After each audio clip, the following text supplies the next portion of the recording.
Bienvenue à tous et toutes de la communauté chrétienne de Saint-Rémy. Lors de cette messe, nous prions pour Faustine Amoussou et Julien Bagwadi. Entrons en célébration.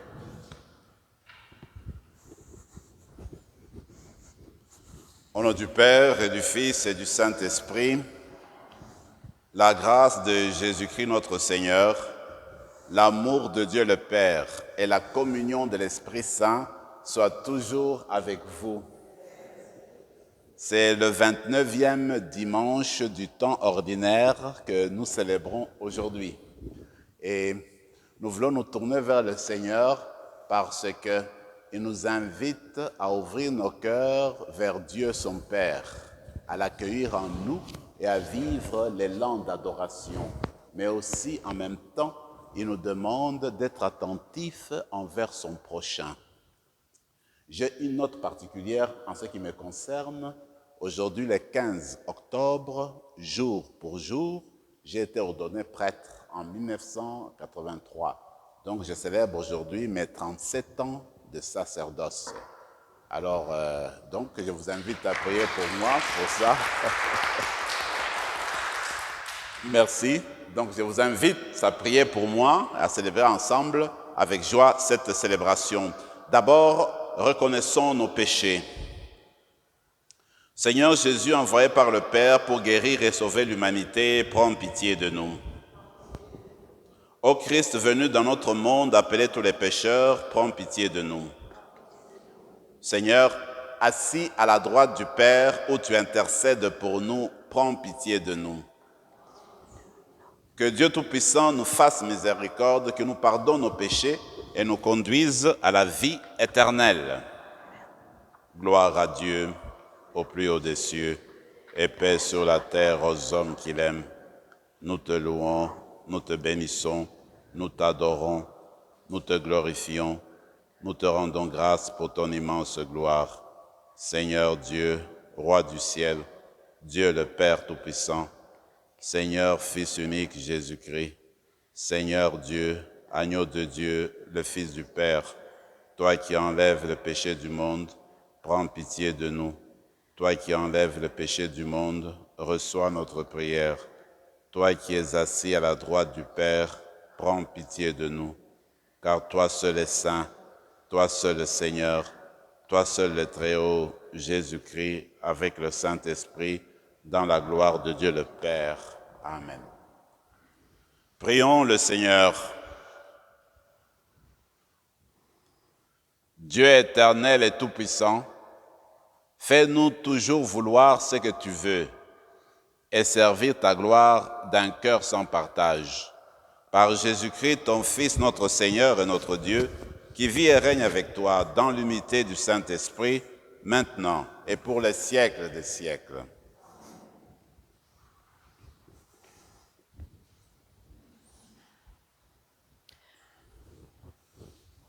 Du livre du prophète Isaïe. Ainsi parle le Seigneur à son Messie, à Cyrus, qui l'a pris par la main pour lui soumettre les nations et désarmer les rois, pour lui ouvrir les portes aux dieux battants, car aucune porte ne restera fermée. À cause de mon serviteur Jacob, d'Israël, mon élu, je t'ai appelé par ton nom. Je t'ai donné un titre, alors que tu me ne connaissais pas. Je suis le Seigneur, il n'en a pas d'autre. Hors moi, pas de Dieu. Je t'ai rendu puissant, alors que tu ne me connaissais pas, pour que l'on sache, de l'Orient à l'Occident, qu'il n'y a rien en dehors de moi. Je suis le Seigneur, il n'en a pas d'autre. Parole du Seigneur.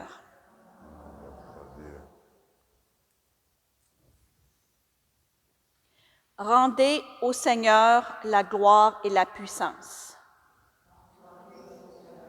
La gloire et la puissance. Chantez au Seigneur un chant nouveau. Chantez au Seigneur, terre entière. Racontez à tous les peuples sa gloire, à toutes les nations ses merveilles. Rendez au Seigneur la gloire et la puissance. Il est grand, le Seigneur hautement loué, redoutable au-dessus de tous les dieux, néant tous les dieux des nations. Lui, le Seigneur, a fait les cieux. Rendez au Seigneur la gloire et la puissance. Rendez au Seigneur, famille des peuples. Rendez au Seigneur la gloire et la puissance. Rendez au Seigneur la gloire de son nom. Apportez votre offrande, entrez dans ses parvis. Rendez au Seigneur la gloire de sa puissance. Adorez le Seigneur, éblouissant de sainteté. Tremblez devant lui, terre entière. Allez dire aux nations, le Seigneur est roi. Il gouverne les peuples avec droiture. Rendez au Seigneur gloire et la puissance.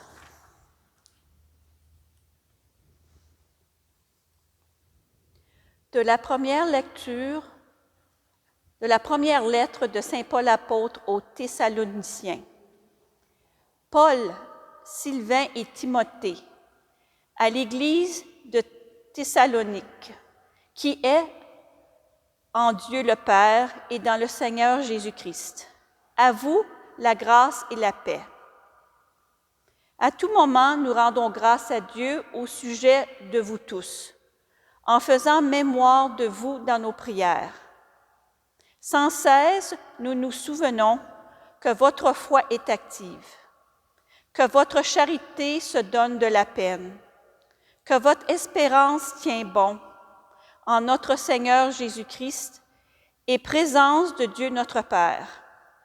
Nous le savons, frères bien-aimés de Dieu, vous avez été choisis par lui. En effet, notre annonce de l'Évangile n'a pas été chez vous simple parole, mais puissance, action de l'Esprit Saint, pleine certitude. Parole du Seigneur. Nous rendons grâce à Dieu. Alléluia, alléluia. Vous brillez comme des astres dans l'univers en tenant ferme la parole de vie. Alléluia.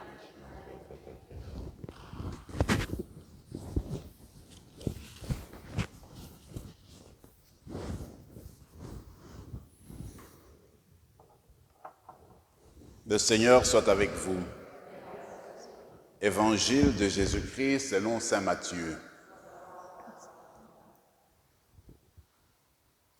En ce temps-là, les pharisiens allèrent tenir conseil pour prendre Jésus au piège en le faisant parler. Ils lui envoient leurs disciples accompagnés des partisans d'Hérode. « Maître, lui disent-ils, nous le savons, tu es toujours vrai et tu enseignes le chemin de Dieu en vérité. Tu ne te laisses influencer par personne, car ce n'est pas selon l'apparence que tu considères les gens. Alors, donne-nous ton avis. Est-il permis, oui ou non, de payer l'impôt à César, l'empereur? Connaissant leur perversité, Jésus dit, « Hypocrite, pourquoi voulez-vous me mettre à l'épreuve? Montre-moi la monnaie de l'impôt. » Ils lui présentèrent une pièce d'un denier. Il leur dit, « Cette effigie et cette inscription, de qui sont-elles? » Ils répondirent, « De César. » Alors il leur dit, « Rendez donc à César ce qui est à César, et à Dieu ce qui est à Dieu. » Acclamons la parole du Seigneur.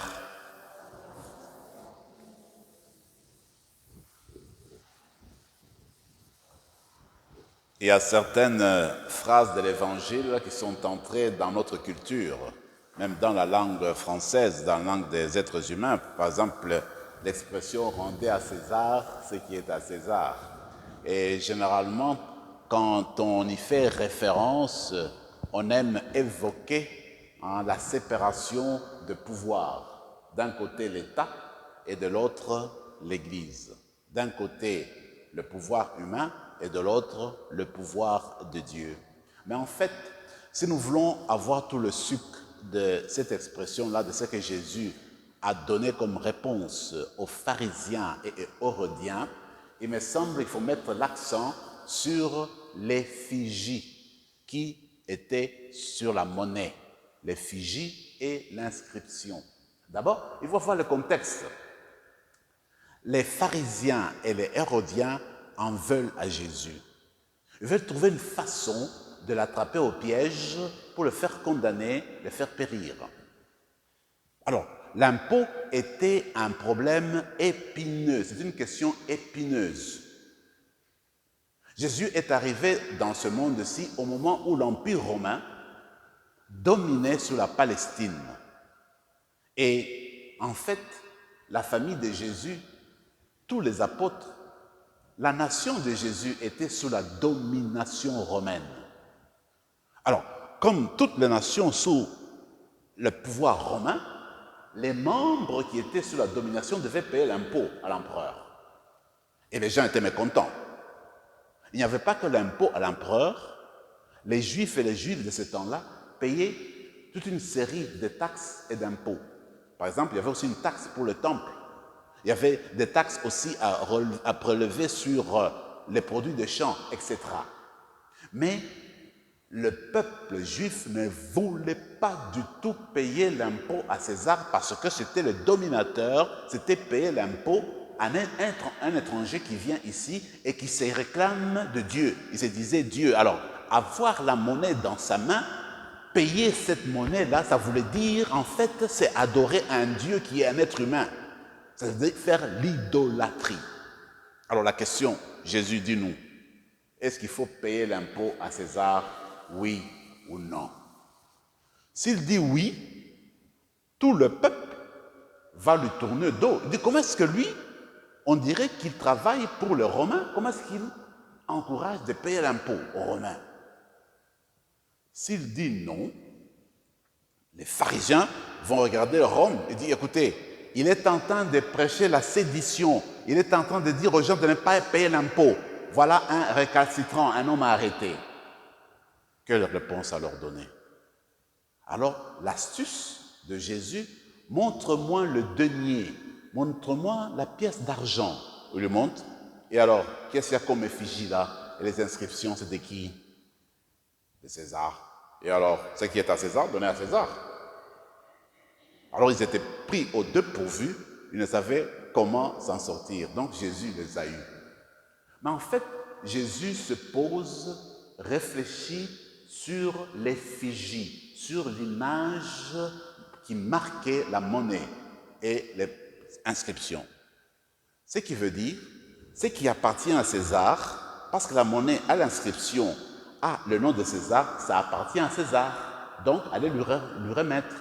En d'autres termes, le Seigneur veut dire, en ce qui concerne le pouvoir du monde, en ce qui concerne les impôts, en ce qui concerne les taxes, nous les croyants, les chrétiens, nous devons être les premiers à être en règle avec elles, à payer l'impôt, à payer ces taxes.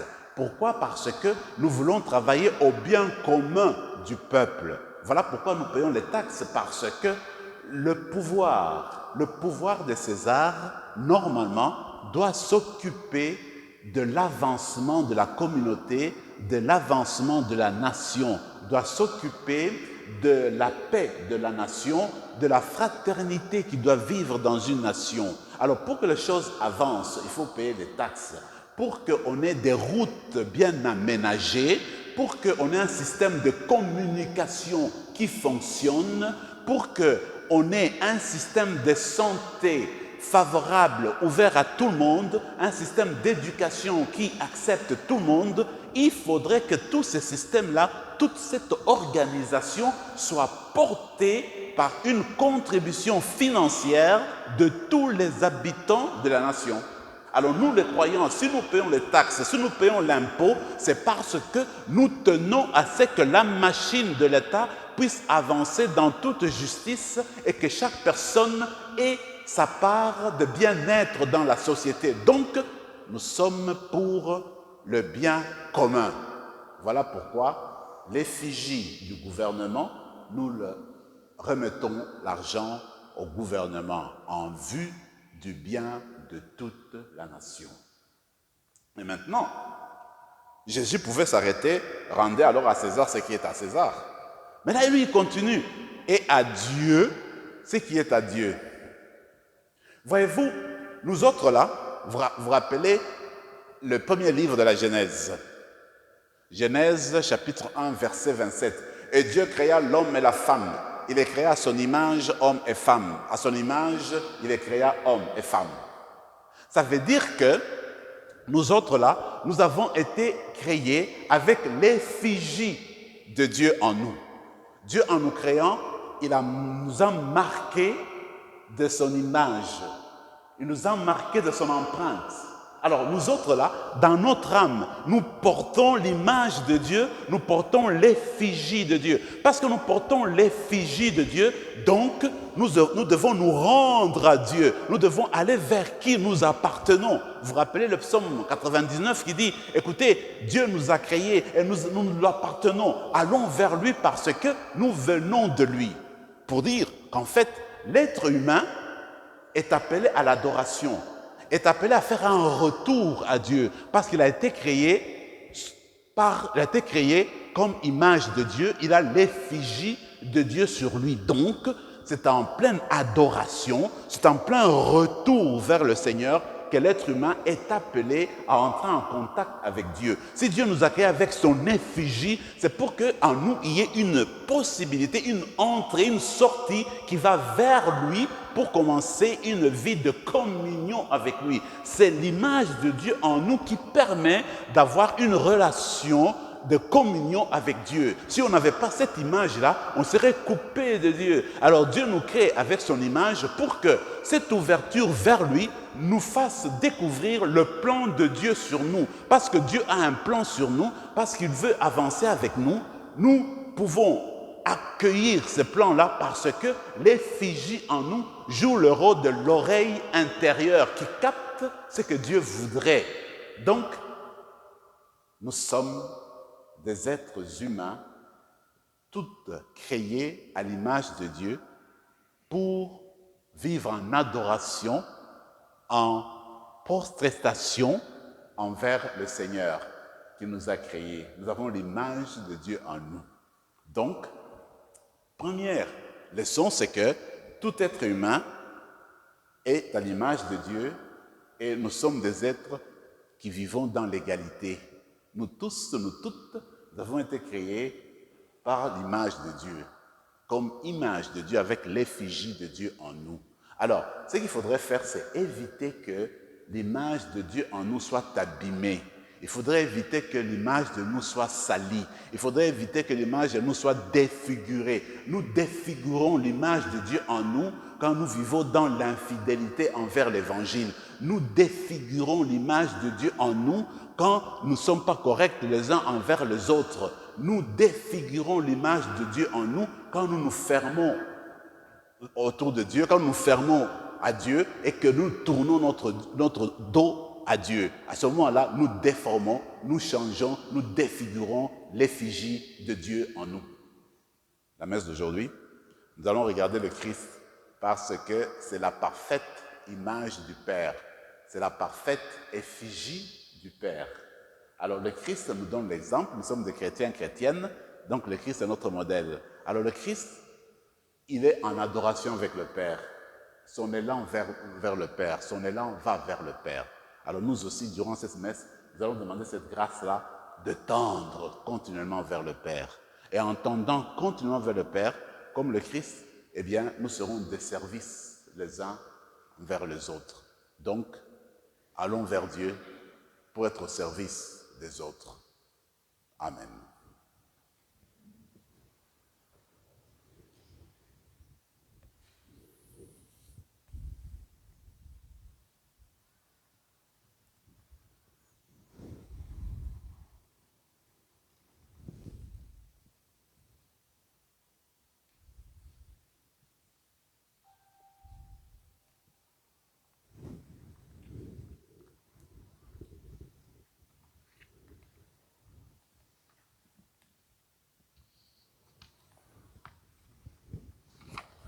Je crois en Dieu,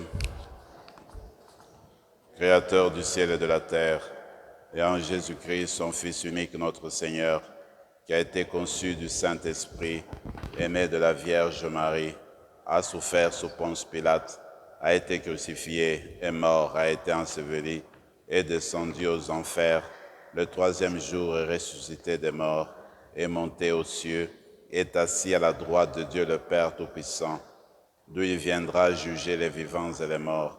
Je crois en l'Esprit Saint, à la Sainte Église catholique, à la communion des saints, à la rémission des péchés, à la résurrection de la chair et à la vie éternelle. Amen. Ensemble maintenant, tournons-nous vers le Père pour lui faire part des besoins du monde et des besoins de l'Église. Comme l'apôtre Paul qui, dans sa prière, faisait mémoire avec gratitude des chrétiens et des chrétiennes de partout, exprimons notre action de grâce et notre supplication au Maître de l'univers. Dieu de bonté, que ton règne vienne. Dieu de bonté, que ton règne vienne. Prions pour les gouvernements qui s'efforcent de faire leur travail avec diligence. Que le Seigneur leur donne la sagesse de l'Esprit. Dieu de bonté, que ton règne vienne. Prions pour les communautés chrétiennes dont la foi est active et la charité inlassable. Que le Seigneur leur accorde la joie de l'Esprit. Prions pour les gens qui annoncent l'Évangile, que leurs paroles soient remplies de la puissance de l'Esprit. Dieu de bonté, que ton règne vienne. Prions pour les personnes qui partagent audacieusement leurs ressources avec les plus pauvres. Que le Seigneur les comble de la richesse de l'Esprit. Dieu de bonté, que ton règne vienne. Toi qui tiens dans ta main, reçois par nos voix, Père, les joies et les peines de notre monde. Hâte la venue du jour où toutes les nations verront tes merveilles. Nous te le demandons par Jésus, ton Fils, notre Seigneur. Amen. Amen.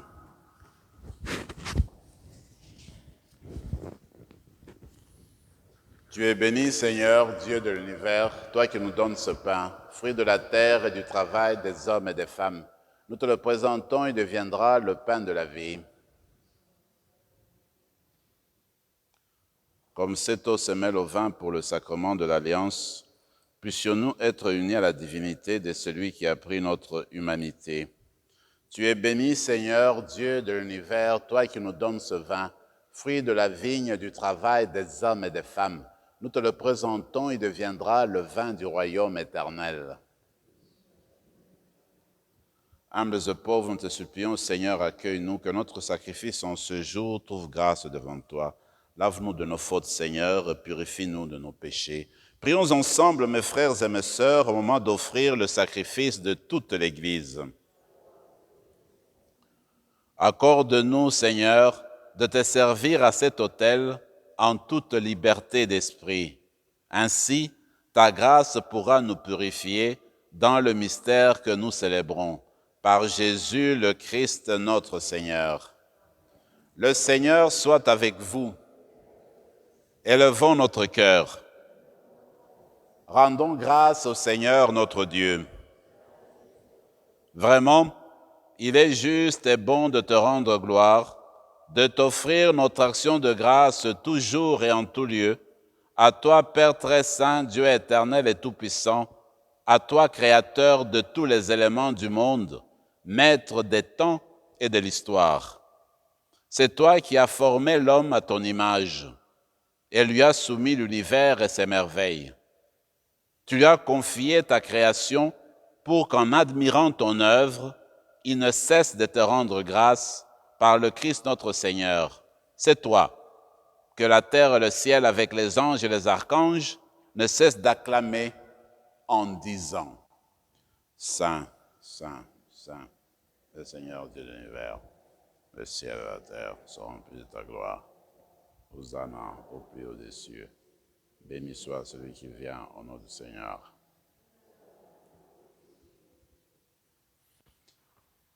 toi qui es vraiment saint, toi qui es la source de toute sainteté, Seigneur, nous te prions, sanctifie ces offrandes en répandant sur elles ton esprit, qu'elles deviennent pour nous le corps et le sang de Jésus, le Christ, notre Seigneur.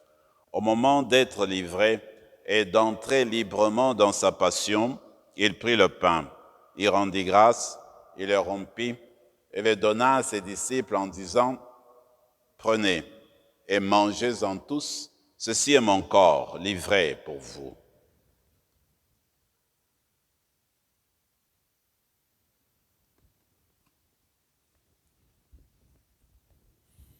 De même, à la fin du repas, il prit la coupe. De nouveau, il rendit grâce et la donna à ses disciples en disant, « Prenez et buvez-en tous, car ceci est la coupe de mon sang, le sang de l'alliance nouvelle et éternelle, qui sera versé pour vous et pour la multitude en rémission des péchés. Vous ferez cela en mémoire de moi. »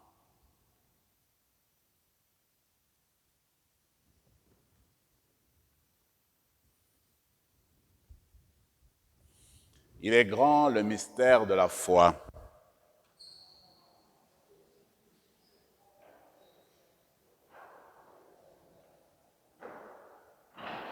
Faisant ici mémoire de la mort et de la résurrection de ton Fils, nous t'offrons, Seigneur, le pain de la vie et la coupe du salut. Et nous te rendons grâce, car tu nous as choisis pour servir en ta présence. Humblement, nous te demandons qu'en ayant part au corps et au sang du Christ, nous soyons rassemblés par l'Esprit Saint en un seul corps. Souviens-toi, Seigneur, de ton Église répandue à travers le monde. Fais-la grandir dans ta charité, avec le pape François, notre évêque Thérence et son coadjuteur Marcel, et tous ceux qui ont la charge de ton peuple. Souviens-toi de Faustine Amoussou et de Julien Gbaguldi, que tu as appelés auprès de toi. Puisqu'ils ont été baptisés dans la mort de ton Fils, accorde-leur de participer à sa résurrection. Souviens-toi aussi de nos frères et sœurs qui se sont endormis dans l'espérance de la résurrection et de tous les hommes, de toutes les femmes qui ont quitté cette vie. Reçois-les dans ta lumière auprès de toi. Sur nous tous, enfin, nous implorons ta bonté. Permets qu'avec la Vierge Marie, la bienheureuse Mère de Dieu, avec Saint Joseph, son époux, avec les apôtres, Saint Rémy et les saints de tous les temps qui ont vécu dans ton amitié, nous ayons part à la vie éternelle et que nous chantions ta louange par Jésus-Christ, ton Fils bien-aimé. Par lui, avec lui et en lui, à toi, Dieu le Père Tout-Puissant, dans l'unité du Saint-Esprit, tout honneur et toute gloire pour les siècles des siècles. Comme nous l'avons appris du Sauveur, et selon son commandement, nous osons dire, « Notre Père qui es aux cieux, que ton nom soit sanctifié, que ton règne vienne, que ta volonté soit faite sur la terre comme au ciel. Donne-nous aujourd'hui notre pain de ce jour. Pardonne nos offenses, comme nous pardonnons aussi à ceux qui nous ont offensés. Et ne laisse pas entrer en tentation. Délivre-nous de tout mal, Seigneur, et donne la paix à notre temps. Par ta miséricorde, libère-nous du péché. Rassure-nous devant les épreuves en cette vie où nous espérons le bonheur que tu promets et l'avènement de Jésus-Christ, notre Sauveur.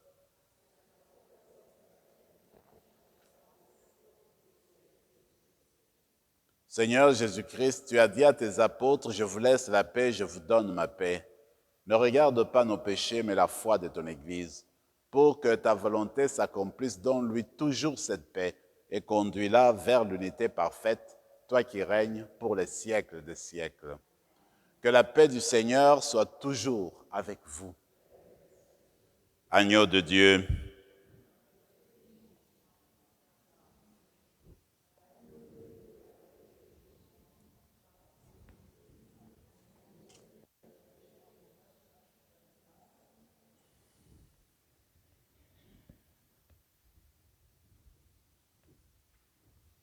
Seigneur Jésus-Christ, que cette communion à ton corps et à ton sang n'entraîne pour nous ni jugement ni condamnation, mais qu'elle soutienne notre esprit et notre corps et nous donne la guérison.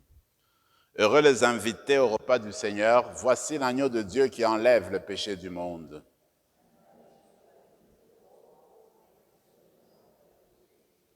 Que le corps et le sang du Christ nous gardent pour la vie éternelle. Amen.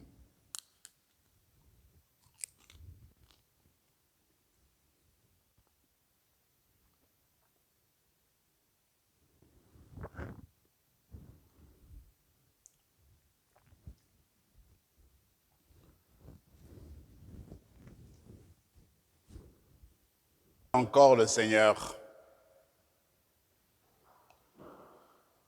Seigneur, fais-nous trouver des forces neuves dans cette communion aux réalités du ciel. Assure-nous tes bienfaits ici-bas et instruis-nous des richesses de ton royaume. Par Jésus le Christ notre Seigneur. Le Seigneur soit avec vous. Et que Dieu Tout-Puissant vous bénisse, le Père, le Fils et le Saint-Esprit. Allez dans la paix du Christ.